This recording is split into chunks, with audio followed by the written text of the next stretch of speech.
Hi traders, Nathan Bray here from ACY Securities. Well, today is about learning to trade the plan, but also finding vindication in that your plan is working. Hi traders, and thanks for watching. We'd like to take this opportunity to thank our incredible viewers for tuning into our channel. We would greatly appreciate it if you could hit that subscribe button, as we're pushing for the 10,000 subscriber mark by the end of the year. Now back to the video.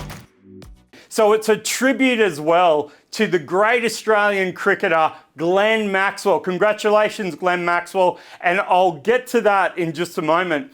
But first of all, trading the plan. So I want to show you an example that I've been looking at over the last few days. So 3 things you need in your plan, folks. You need to be able to identify a key level, and preferably for multiple reasons. And then you're triggered to enter that particular trade. Okay, often can be if price is respecting the key level that you've done with your analysis. Okay, second thing is, how am I going to manage this particular trade? Like, at what point am I going to get risk out or take partial profits, etc. The third thing and last thing you've got to do is choose your take profit area or your reason to exit the trade. So it's a very simple strategy. It's just 1, 2, and 3. So this example, let's look at the Aussie against the Japanese yen. So I was looking at the fact that it was very sideways, but with a downward trend starting to occur on the daily.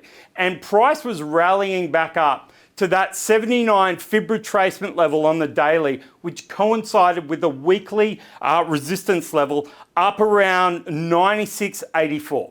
Okay, so for me, I was identifying for multiple reasons why this could be an interesting shorting opportunity if price gets there and respects the level. So if I get some kind of reversal, okay, depending on the strategy you use to identify that, that was my reason and that was my level. So price definitely got there, okay? And then I had to decide, well, risk-wise, I'm going to put my stop above the most recent high, which also coincides with the monthly high. So I've got my stop for a particular reason as well. Because in effect, I'm saying I'm calling this trade a loser if it starts to go through to bigger monthly highs. Okay, I've got a reason for it, and I've adjusted my trading volume to suit that risk level, etc.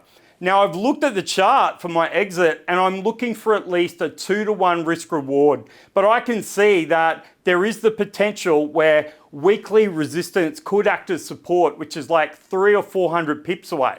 So I'm looking at it and it's ticking the box for entry, it's ticking the box for management, and of course, more importantly, it's ticking the box to say, has it the potential to reach my profit target, okay, in line with my risk reward. So they're all the elements. So let me take you through what happened in the last few days, and then we'll see how it relates to the great cricketer Glenn Maxwell. All right, so this trade, it was starting to change direction as planned. It was starting to fail at that key level. Then all of a sudden the next day it spiked higher. Okay, it started to break above it. And I was starting to think, oh, that's fair enough, that can happen. And then it continued the next day higher and then higher. And in fact, it was getting very close, in my view, to my stop loss level on the previous monthly high.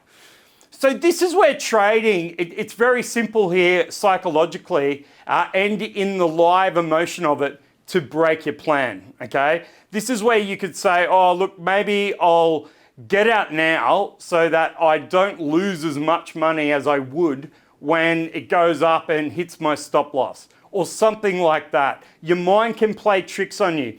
But what's really important is you might say, well, we've got a news event on the Australian dollar coming out.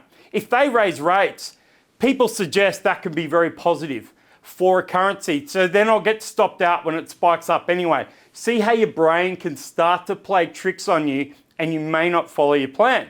Well, guess what happens? Price is going up towards my stop and they announce a rate hike. And I'm thinking, oh, well, this trade is all over Red Rover. And what happens? Price collapses, folks. It collapses all the way down into a decent, profitable position, okay, after they raise rates. So What I found was it's a really good example of where you just need to stick to your plan and see it out, because the reality is each trade, we don't know how it's going to work. We don't know if it's going to be successful. So that's why we stick to a plan and keep it for, say, 10, 20 trades, so that we can see at the end, our goal is just to see if it's profitable, because each trade could act very differently. Now, rather than focusing on the weakness of the Australian dollar and the RBA raising rates, let's focus on some positives. So this reminded me this morning of Glenn Maxwell, folks. He was a guy who came out in the World Cup, okay? He had all the best batsmen already out, okay? So we've got 4 or 5 Australian top order batsmen, they're out, and we still have to score about 250 runs in a one-dayer. Glenn Maxwell came out and he traded the plan. He played to his strategy and he knew what he had to do and he stuck to it. Not only, he didn't just go, well, hey, let's just score 100, I'll look like the hero and we'll still lose, right? He doesn't use that emotional mentality. He came out and stuck to the plan, didn't score 100, he scored 200. He scored a double ton off 128 balls and got Australia into the World Cup semi-final. That, folks, deserves a round of applause. Congratulations to Australia. I'll see you in the World Cup semi-final. And remember, folks, please get used to trading your plan.